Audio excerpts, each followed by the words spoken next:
આપણે બધાને ખબર છે કે આવનારા દિવસોમાં મોન્સૂન આવશે, તો મોન્સૂનની તૈયારીને ભાગરૂપે વહીવટીતંત્ર દ્વારા તમામ ફિલ્ડ ઓફિસર્સને સૂચના આપવામાં આવી છે કે મોન્સૂન રિલેટેડ જેટલી પણ પ્રી મોન્સૂન કામગીરી જે છે આને એક વખત ફરીથી રિવિઝિટ કરી લે.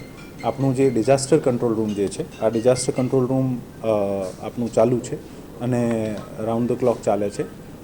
1 જનવરીથી બીજા વિભાગોથી પણ આપણે અધિકારી લઈને 24/7 ચલાવીએ છીએ. આ કામગીરી પણ શરૂ થઈ જશે. સાથે સાથે ડિઝાસ્ટરના જેટલા પણ ઇક્વિપમેન્ટ છે, જે પણ અગાઉમાં સરકાર દ્વારા આપવામાં આવ્યા હોય અથવા આપણે અહીંયા જિલ્લા તંત્ર તરફથી વિકસિત કરવામાં આવ્યા હોય, આ તમામને અદ્યતન કરવા, આનું રિપેરિંગ કરવા અને આના સારી પરિસ્થિતિમાં લાવવા માટે સૂચના આપવામાં આવી છે. તમામ રેનગેજથી લઈને ડિઝાસ્ટરના જે બોટ સુધીના જેટલા પણ ઇક્વિપમેન્ટ છે, આ તમામને દુરુસ્ત કરવાની સૂચના આપવામાં આવી છે. અને સાથે સાથે ફિલ્ડમાં તમામ જે પણ જોખમી બિલ્ડિંગ્સ જે છે અથવા જોખમી વૃક્ષો જે છે, આનું ધ્યાન રાખીને જંગલ કટિંગથી લઈને નોટિસ વગેરે આપવાના, ઇવેક્શન કરાવવાના, આ તમામ સૂચનાઓ જે છે આપવામાં આવી છે.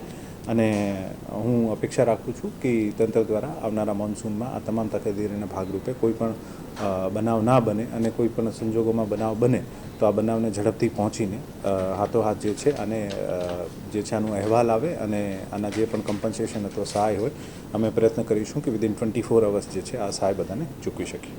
બિલ્ડિંગો જોખમી દરેક જગ્યાએ પોતપોતાની રીતે એક્સરસાઇઝ કરતી હોય છે. કોર્પોરેશન્સની પોતાની યાદીઓ છે, દરેક નગરપાલિકાની યાદીઓ છે અને જોખમી દર વર્ષે ચેન્જ થતી હોય છે. એક ડાયનામિક ફિગર હોય છે, જેથી એક આંકડો આપણે પાસે ચોક્કસ જે છે આ એવરીડે દુરુસ્ત થતો હોય છે. પણ સૂચના છે કે જેટલી પણ જોખમી બિલ્ડિંગ છે આપ તમામને આપ આઈડેન્ટિફાઈ કરીને અને નોટિસ આપો. જોખમીમાં પણ ઘણા બધા પ્રકાર હોય છે. એક બિલ્ડિંગ જે ઇનહેબિટેબલ હોય, જ્યાં કોઈ રહી નહીં શકે, ત્યાંથી માણસોને બહાર લાવવાનો હોય, ખાલી કરાવવાનો હોય.